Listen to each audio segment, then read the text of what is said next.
তো আজকে আমাদের বান্ধবী এবং আমার বরের বন্ধুর রিসেপশন ছিল। তো প্রথমেই প্লেট, লেবু চলে এসেছে। এবার শার্টে চলে এসেছে চিকেন শার্টে।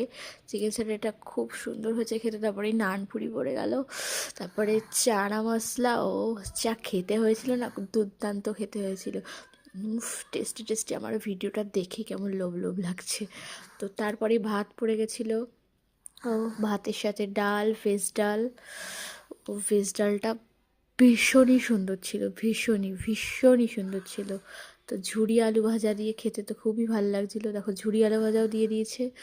লেবুটা চটকে সে যা লেগেছিল না, আমার জিভে জল চলে আসছে। তারপরেই পড়ে গেছিলো কাতলা মাছ। তোমরা দেখতে পাচ্ছ মাছটা পুরোটা ফ্রেশ ছিল। দেখো আমি ভেঙে দেখাচ্ছি, পুরোটা ফ্রেশ ছিল, খেতেও খুব ভালো হয়েছিল। তারপরে পড়ে গেল ফ্রাইড রাইস। ফ্রাইড রাইসটা দেখো কত সবজি দেওয়া, এতে খুব ভালো লাগছিলো। স্যালাড, চিকেন কষা। চিকেন কষা দিয়ে ফ্রাইড রাইস তো আমার খুব ভালো লাগে। কার কার তোমার আমার মতো ফ্রাইড রাইস আর চিকেন কথা খেতে ভালো লাগে অবশ্যই কমেন্টে জানিও। তারপরে পড়েছিল চাট।